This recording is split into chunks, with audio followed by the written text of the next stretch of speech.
मोमिनो, तुमको जायज नहीं कि जबरदस्ती औरतों के वारिस बन जाओ, और देखना इस नीयत से कि जो कुछ तुमने उनको दिया है उसमें से कुछ ले लो, उन्हें घरों में मत रोक रखना। हाँ, अगर वो खुले तौर पर बदकारी की मुर्तकिब हों तो और बात है, और उनके साथ अच्छी तरह से रहो सहो। फिर अगर वो तुमको नापसंद हों तो अजब नहीं कि तुम किसी चीज को नापसंद करो और अल्लाह उसमें बहुत सी भलाई पैदा कर दे।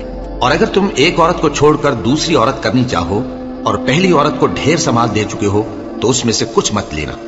भला तुम बुहतान लगाकर और खुला गुनाह करके अपना माल उससे वापस लोगे? और तुम दिया हुआ माल क्यों कर वापस ले सकते हो जबकि तुम एक दूसरे के साथ सोबत कर चुके हो और वो तुमसे पुख्ता अहद भी ले चुकी हैं? और जिन औरतों से तुम्हारे बाप दादा ने निकाह किया हो उनसे निकाह न करना, मगर जाहिलियत में जो हो चुका सो हो चुका। ये निहायत बेहयाई और अल्लाह की नाखुशी की बात थी और बहुत बुरा दस्तूर था। तुम पर तुम्हारी माएं और बेटियां और बहनें और फूफियां और खालाएं और भतीजियां और भांजियां और वो माएं जिन्होंने तुमको दूध पिलाया हो और रिजाई बहनें और सासें हराम कर दी गई हैं। और जिन औरतों से तुम खलवत कर चुके हो उनकी लड़कियां जिन्हें तुम परवरिश करते हो वो भी तुम पर हराम है। हाँ, अगर उनके साथ तुमने खलवत न की हो तो उनकी लड़कियों के साथ निकाह कर लेने में तुम पर कुछ गुनाह नहीं। और तुम्हारे सुलभी बेटों की औरतें भी और दो बहनों का इकट्ठा करना भी हराम है, मगर जो हो चुका सो हो चुका। बेशक अल्लाह बख्शने वाला है, बड़ा मेहरबान है। और शौहर वाली औरतें भी तुम पर हराम हैं, मगर वो जो कैद होकर बांदियों के तौर पर तुम्हारे कब्जे में आ जाएं।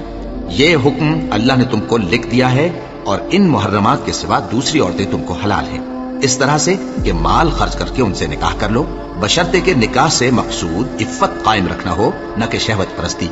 तो जिन औरतों से तुम लुत्फ अंदोज हुए उनका मेहर जो मुकर्रर किया हो अदा कर दो, और अगर मुकर्रर करने के बाद आपस की रजामंदी से मेहर में कमी बेशी कर लो तो तुम पर कुछ गुनाह नहीं। बेशक अल्लाह सब कुछ जानने वाला है, हिकमत वाला है। और जो शख्स तुम में से मोमिन आजाद औरतों से निकाह करने का मकदूर न रखे तो मोमिन बांदियों ही से जो तुम्हारे कब्जे में आ गई हो निकाह कर ले। और अल्लाह तुम्हारे ईमान को अच्छी तरह जानता है। तुम आपस में एक दूसरे के हमजिन्स हो, फिर उन लौंडियों के साथ उनके मालिकों से इजाजत हासिल करके निकाह कर लो और दस्तूर के मुताबिक उनका मेहर भी अदा कर दो, बशर्ते कि वो पाक दामन हो, न ऐसी कि खुल्लम खुल्ला बदकारी करें और न दरपर्दा दोस्ती करना चाहें। फिर अगर वो निकाह में आकर बदकारी का इर्तिकाब कर बैठे तो जो सजा आजाद औरतों के लिए है उसकी आधी उनको दी जाए।